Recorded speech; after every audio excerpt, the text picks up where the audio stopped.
Baik, terima kasih. Bismillahirrahmanirrahim. Assalamualaikum warahmatullahi wabarakatuh. Apa kabar anak-anak sekalian kelas 12? Semoga hari ini kalian senantiasa mendapatkan kenikmatan kesehatan dan juga bersemangat untuk senantiasa belajar menuntut ilmu. Pada kesempatan hari ini, Bapak akan menjelaskan tentang materi penerapan rangkaian elektronika di kelas 12 semester 5. Perkenalkan, nama Pak Guru Sutiono. Pak Guru mengajar mata diklat penerapan rangkaian elektronika di kelas 12. Untuk tujuan pembelajaran kita hari ini adalah yang pertama, setelah siswa mengikuti pembelajaran di kelas, maka siswa dapat memahami pengertian dari tiristor dengan benar. Yang kedua, setelah mengikuti pembelajaran di kelas, maka siswa dapat memahami struktur tiristor dengan benar. Jadi ada dua tujuan pembelajaran yang akan kita capai pada kesempatan pagi hari ini, anak-anak sekalian. Yang pertama, kalian akan memahami pengertian dari tiristor. Yang kedua, kalian akan memahami tentang struktur tiristor yang akan Pak Guru jelaskan pada kesempatan hari ini. Baik, kita akan segera masuki kepada poin bahasan yang pertama, yaitu tentang tiristor. Jadi tiristor ini merupakan salah satu komponen elektronika daya yang digunakan untuk aktivitas pembelajaran di beberapa komponen elektronika yang akan ada di sekolah kita, gitu ya. Nah, ini adalah gambar bentuk dari tiristor itu sendiri. Jadi bentuknya seperti ini, kemudian ada skema rangkaian daripada tiristor. Jadi tiristor itu mempunyai 3 kaki ya, ada kaki anoda, ada kaki katoda, dan ada kaki kit ya, gerbang seperti itu. Nah, anak sekalian, dari materi ini maka kita akan awali dari pengertian. Apa itu tiristor? Tiristor adalah komponen semikonduktor untuk pensaklaran yang berdasarkan pada struktur PNP. Ya, jadi Pak ulang, tiristor adalah komponen semikonduktor untuk pensaklaran yang berdasarkan pada struktur PNPN. Ya. Nah, komponen ini memiliki kestabilan dalam dua keadaan, yaitu pada saat dia on dan pada saat dia off, serta memiliki umpan balik regenerasi internal. Nah, artinya apa, anak sekalian? Jadi tiristor ini fungsi utamanya dia sebagai pensaklaran, ya, sebagai pensaklaran. Nah, ada struktur PN. PN itu maksudnya apa? Ada positif, negatif ya. Itu adalah salah satu struktur yang ada pada dioda. Kita sudah kenal kemarin pembelajaran sebelumnya ada pengertian tentang dioda itu sendiri. Nah, baik, kita akan lanjutkan. Nah, yang kedua tentang struktur tiristor atau ciri-ciri utama dari tiristor itu apa sih gitu ya.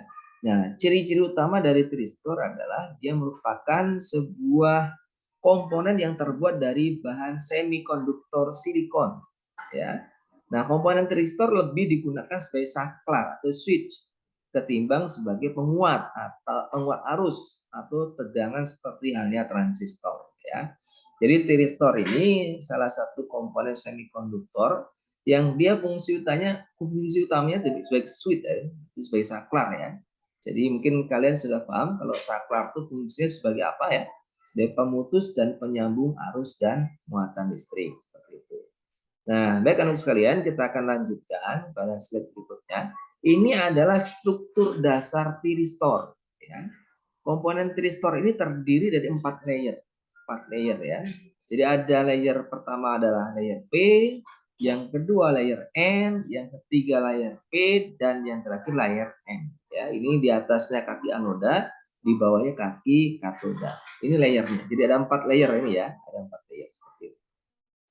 Kemudian jika 4 layer ini kemudian kita pecah, sebenarnya di dalamnya ada 2 buah transistor, ya, transistor jenis PNP dan transistor jenis NPN. Jadi kalau kita bongkar di dalamnya ini ada 2 buah transistor yang digabung menjadi satu, ya. Jadi jika dipilah struktur ini dapat dilihat sebagai 2 buah struktur junction, ya, junction transistor ya, PNP dan NPN yang tersambung di tengahnya seperti ini. Jadi ini tersambung antara N dengan N kemudian P dengan P. Jadi 2 struktur transistor yang digabungkan.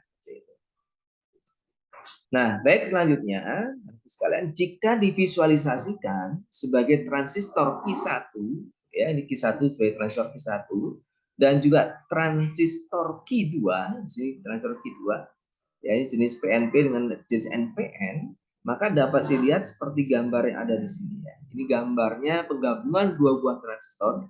Ini ada kaki emitor, ya, ini ada kaki basis, ini ada kaki kolektor, yang di Q1-nya, di Q2 juga ada kaki kolektor, kaki basis, dan juga kaki emitor. Seperti itu.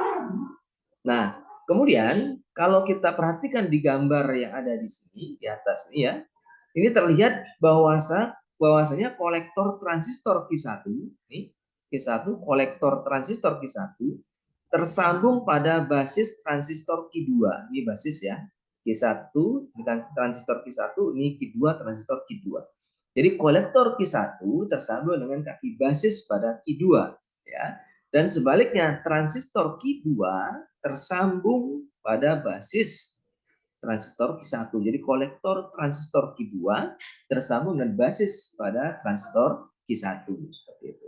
Nah, rangkaian transistor seperti ini disebut dengan rangkaian transistor yang menunjukkan adanya loop atau penguatan arus di bagian tengah.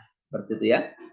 Jadi di sini ada penguatan arus yang ditunjukkan karena ada penggabungan dua buah transistor, ya. Nah, baik anakku sekalian, mungkin pertemuan kita pada kesempatan hari ini cukup sampai di sini dulu. Sekali lagi, Pak ucapkan selamat belajar. Semoga kalian sukses untuk kegiatan belajar selanjutnya. Terima kasih. Assalamualaikum warahmatullahi wabarakatuh.